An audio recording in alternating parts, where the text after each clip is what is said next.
Hi friends, നമ്മളിന്നിവിടെ discuss ചെയ്യാൻ പോകുന്നത് would could, അതായത് ഒരേ സെൻറ്റൻസിൽ തന്നെ വുഡും കുഡും ഒരുമിച്ച് വരുന്ന ചില സന്ദർഭങ്ങളാണ് നമ്മൾ ഡിസ്കസ് ചെയ്യാൻ പോകുന്നത്. ഇത് സാധാരണയായിട്ട് നമുക്ക് ഉറപ്പില്ലാത്ത ചില കാര്യങ്ങളെപ്പറ്റി നമ്മൾ ആശിക്കുവാനായിട്ടാണ് ഉപയോഗിക്കുന്നത്. അതായത് അവനത് ചെയ്തിരുന്നെങ്കിൽ എനിക്കിത് ചെയ്യാമായിരുന്നു എന്നൊക്കെ നമ്മൾ സാധാരണയായിട്ട് പറയാറുണ്ട്. അപ്പോൾ നമുക്ക് എക്സാമ്പിളിലോട്ട് കടക്കാം. If we would meet him tomorrow we could discuss the matter with him. നമ്മൾ നാളെ അയാളെ കാണുമായിരുന്നു എങ്കിൽ കാര്യങ്ങൾ നമുക്ക് അയാളുമായി ചർച്ച ചെയ്യാമായിരുന്നു. അപ്പോൾ ഇവിടെ നിങ്ങൾ ശ്രദ്ധിക്കേണ്ട ഒരു കാര്യം, നമ്മൾ വുഡ് കഴിഞ്ഞതിന് ശേഷം സിമ്പിൾ വെർബായിട്ട് മാത്രമാണ് യൂസ് ചെയ്യുന്നത്. വി വുഡ് മീറ്റ് എന്നാണ് പറഞ്ഞിരിക്കുന്നത്. അതുപോലെ തന്നെ കുഡ് കഴിഞ്ഞിട്ടും നമ്മൾ ജസ്റ്റ് വെർബ് മാത്രം യൂസ് ചെയ്താൽ മതിയാകും. അതായത് ഇവിടെ നമ്മൾ ഡിസ്കസ് എന്നാണ് പറഞ്ഞിരിക്കുന്നത്. അത് സിമ്പിൾ വെർബാണ്. ഓക്കെ, ഈ കാര്യങ്ങൾ നിങ്ങൾ ഓർത്തിരിക്കണം.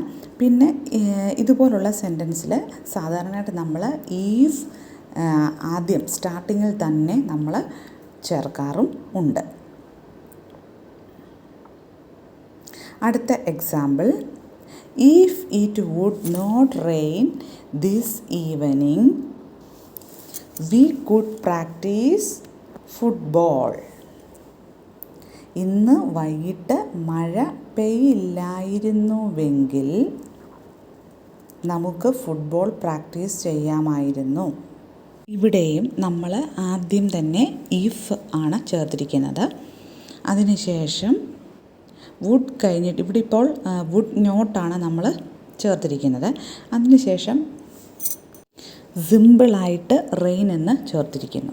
ഓക്കെ, കൂടാതെ കുഡ് കഴിഞ്ഞിട്ട് പ്രാക്ടീസ് എന്ന വെർബ് മാത്രമേ ചേർത്തിട്ടുള്ളൂ. ഓക്കെ, സിമ്പിൾ വെർബാണ് ചേർത്തിരിക്കുന്നത്. ഇന്ന് വൈകിട്ട് മഴ പെയ്യില്ലായിരുന്നു, നമുക്ക് ഫുട്ബോൾ പ്രാക്ടീസ് ചെയ്യാമായിരുന്നു. ഇതെല്ലാം ഓരോരോ ആശകളാണ്, ഹോപ്പാണ്. മനസ്സിലായല്ലോ? അടുത്ത എക്സാമ്പിൾ നോക്കാം. If he would help me this week, I could buy a car next week. ഈ ആഴ്ച അയാൾ എന്നെ സഹായിക്കുക ആയിരുന്നുവെങ്കിൽ അടുത്ത ആഴ്ച കാർ വാങ്ങാമായിരുന്നു. അവിടെ ഇഫ് ആണ് കണ്ടീഷൻ അവിടെ പറഞ്ഞിരിക്കുന്നത്. അപ്പോൾ ഇഫ് നമ്മൾ സ്റ്റാർട്ടിങ്ങിൽ തന്നെ ചേർത്തിരിക്കുന്നു. അതിനുശേഷം വുഡ് കഴിഞ്ഞിട്ട് ഹെൽപ്പ് എന്ന സിമ്പിൾ വെർബാണ് ചേർത്തിരിക്കുന്നത്. അതുകൂടാതെ കുഡ് കഴിഞ്ഞിട്ട് ബൈ എന്ന് പറയുന്ന സിമ്പിൾ വെർബാണ് ചേർത്തിരിക്കുന്നത്. അപ്പോൾ ഈ ഒരു പ്രയോഗം നിങ്ങൾക്ക് മനസ്സിലായി കാണും എന്ന് വിചാരിക്കുകയാണ്. അടുത്തതായി നമ്മൾ പഠിക്കാൻ പോകുന്നത് എന്തെങ്കിലും ഒരു കാര്യം ചെയ്യിക്കുകയാണ്, ആരേലും മുഖാന്തരം. ഇപ്രകാരമുള്ള സന്ദർഭങ്ങളിൽ നമ്മൾ സാധാരണയായിട്ട് മേക്ക് പ്ലസ് ഓബ്ജക്റ്റ് പ്ലസ് വെർബാണ് യൂസ് ചെയ്യുന്നത്. Make plus object plus verb. അത് കൂടുതലും യൂസേജ് വരുന്നത് ഫാക്ട്സ് നമ്മൾ പറയുമ്പോഴാണ്.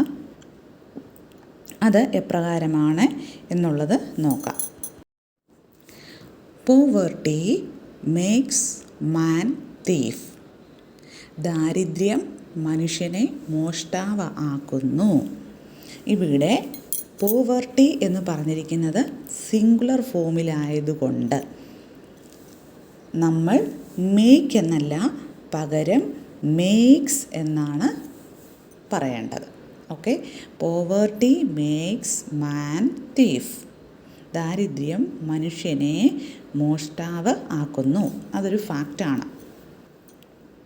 അടുത്തത്, lust for power makes man blind. അധികാരമോഹം എന്നുള്ളതാണ് ലസ്റ്റ് ഫോർ പവർ എന്ന് പറഞ്ഞിരിക്കുന്നത്.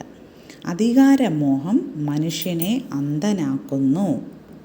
ഇവിടെയും ലസ്റ്റ് ഫോർ പവർ എന്ന് പറഞ്ഞിരിക്കുന്നത് സിംഗുലാർ ഫോമിലായതുകൊണ്ട് നമ്മൾ മേക്സ് എന്ന് വേണം ചേർക്കാൻ.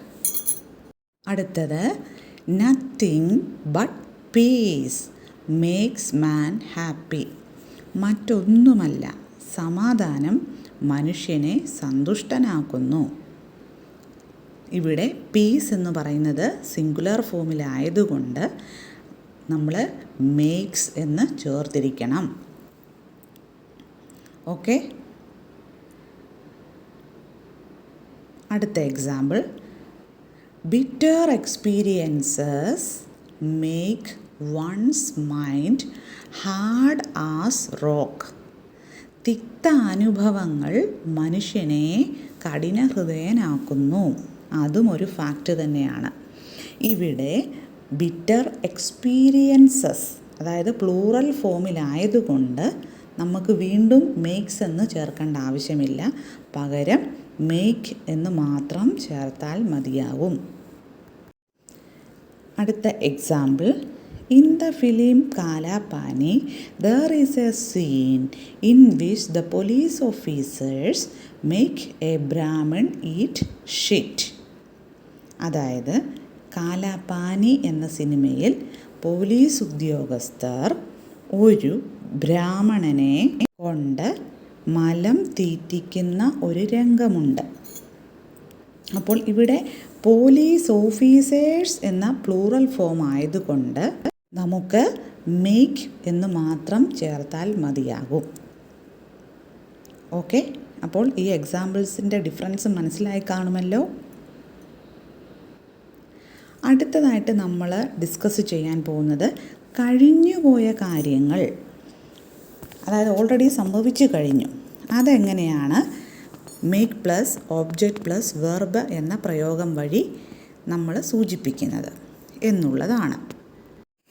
ഇവിടെ examples, his mother made him take his medicine. അമ്മ അവനെ മരുന്ന് നിർബന്ധിച്ച് കഴിപ്പിച്ചു. അവിടെ മെയ്ഡ്, മേക്ക് എന്നുള്ളതല്ല, ഇത് ഓൾറെഡി കഴിഞ്ഞ കാര്യമായതുകൊണ്ട് നമ്മൾ എന്ത് ചേർക്കണം? മെയ്ഡ് എന്ന് വേണം ചേർക്കാൻ. അതിനുശേഷം ഓബ്ജക്റ്റ് ഹിം എന്നുള്ളതാണ്. അത് കഴിഞ്ഞിട്ട് സിമ്പിളായിട്ടുള്ള വെർബ്, അതായത് ടേക്ക് എന്നുള്ളത് ചേർക്കുക. അടുത്ത example, he made me dance to his tunes. അയാളുടെ താളത്തിന് ഒത്ത് എന്നെ തുള്ളിച്ചു. അവിടെ ഇത് ഓൾറെഡി കഴിഞ്ഞു പോയ കാര്യമായതുകൊണ്ട് മെയ്ഡ് എന്ന് ചേർത്തിരിക്കുന്നു. അതിനുശേഷം ഓബ്ജക്റ്റ് മീ എന്നുള്ളതാണ്. അത് കഴിഞ്ഞിട്ട് വെർബ് ഡാൻസ് എന്നുള്ളത് ചേർത്തിരിക്കുന്നു. അപ്പോൾ ഈ പുതിയതായിട്ട് പഠിച്ച രണ്ട് കാര്യങ്ങളും, അതായത് വുഡ് കുഡിൻ്റെയും മേക്ക് പ്ലസ് ഓബ്ജക്റ്റ് പ്ലസ് വെർബിൻ്റെയും പ്രയോഗങ്ങൾ നിങ്ങൾക്ക് മനസ്സിലായി കാണുമെന്ന് വിചാരിക്കുന്നു. ഈ ഒരു ടോപ്പിക് ഇഷ്ടപ്പെടുകയാണെങ്കിൽ തീർച്ചയായിട്ടും സബ്സ്ക്രൈബ് ചെയ്യണം. ഇതുവരെ കണ്ട എല്ലാവർക്കും താങ്ക് യു.